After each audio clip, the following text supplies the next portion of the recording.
You're 18 when you first notice it, not the job itself, but the way Monday morning feels heavier than Sunday night. You're not even in the workforce yet, but you've seen it in the adults around you. That look in their eyes at breakfast before work, that slump in the shoulders when they walk back through the door at night, the way they move slower at the dinner table, their smiles clipped short, their minds already somewhere else. You don't have the words for it yet, but you understand something.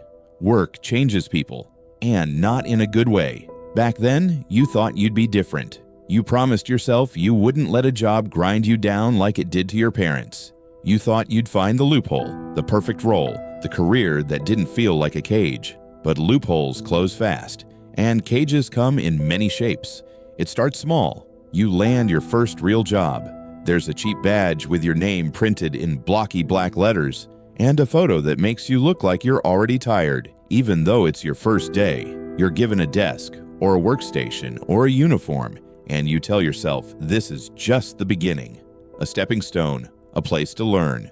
You're 19, 20, 22, whatever age you are when you still believe the story that hard work naturally leads to freedom. You think this is a temporary stop, but stops have a way of turning into destinations. The first few weeks, you try. You show up early. You smile at people you don't know. You try to remember everyone's name. You even read the employee handbook. You want to prove yourself.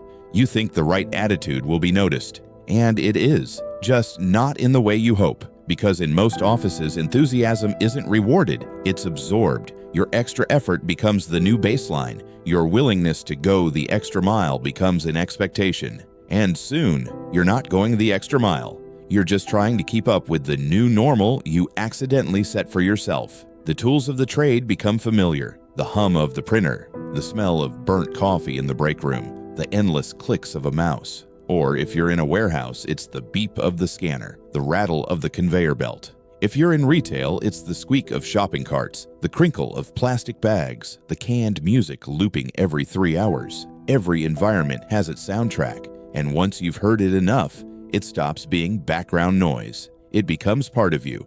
You hear it when you try to fall asleep.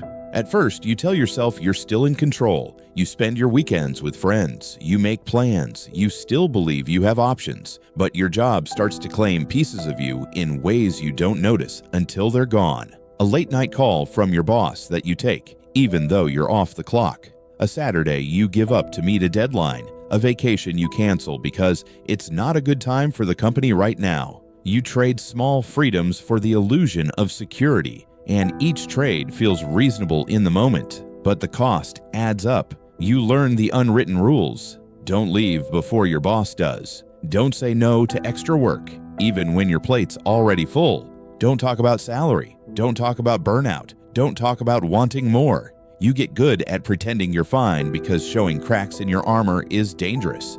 You see what happens to people who push back.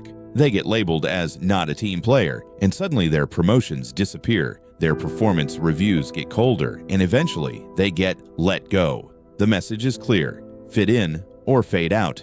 Your body starts keeping score. You develop a tightness in your shoulders that never fully goes away. Your lower back aches when you stand up from your chair. You wake up in the middle of the night thinking about unfinished tasks. You start drinking more coffee, then more alcohol, trying to offset the extremes of fatigue and stress. You gain weight or lose it without trying. You catch yourself breathing shallow at your desk. And somewhere along the way, you stop noticing these changes because they've become normal. You get your first taste of office politics, promotions that go to the wrong people, credit for your work taken by someone louder or more connected, management changing direction every quarter, leaving you to clean up the mess. You learn that competence doesn't matter as much as visibility. That being in the right conversations, even if you're not contributing much, matters more than grinding away in silence. You learn that in most 9-to-5s, the ladder isn't climbed, it's navigated sideways, diagonally, through social games you never wanted to play. Then comes the first real setback. Maybe it's being passed over for a role you were promised. Maybe it's a restructure that erases your position and forces you to reapply for something worse. Maybe it's a round of layoffs where you survive, but half your friends are gone, and your workload doubles overnight with no extra pay. You tell yourself you're lucky to still have a job, But the truth is, you've just been moved to a more expensive cell. There's always a false dawn, that one moment when you think it's turning around. A promotion, a pay raise, a public thank you from management. It feels good. It feels like maybe all the sacrifices were worth it. But the high doesn't last, because the raise gets eaten by inflation. The new title comes with more responsibility, but no more respect. And that thank you fades the moment the next crisis hits. You go back to being a name on a spreadsheet. The grind is measured in more than hours. It's measured in what it takes from your body. Your eyesight strains from staring at screens. Your hands cramp from typing. Your knees ache from standing. You live in a cycle of too much sitting or too much movement, rarely the balance your body needs. Mentally, you carry the weight of constant low-grade anxiety. Financially, you're always just a few missed paychecks away from trouble, no matter how long you've worked there. Time-wise, your best hours belong to someone else. Relationship-wise, you come home too drained to connect with the people you love. You stop going out. You stop calling friends back. Your world shrinks to the size of your commute. You stop being a person and start being a metric. Your value is tied to output, to deadlines met, to client satisfaction scores, to quarterly reports. If the numbers are good, you're fine. If the numbers slip, you're expendable. It doesn't matter if you worked late every night, or if you gave up your weekend, or if you solved a problem no one else could. The report doesn't care, and in the eyes of the system, neither should you.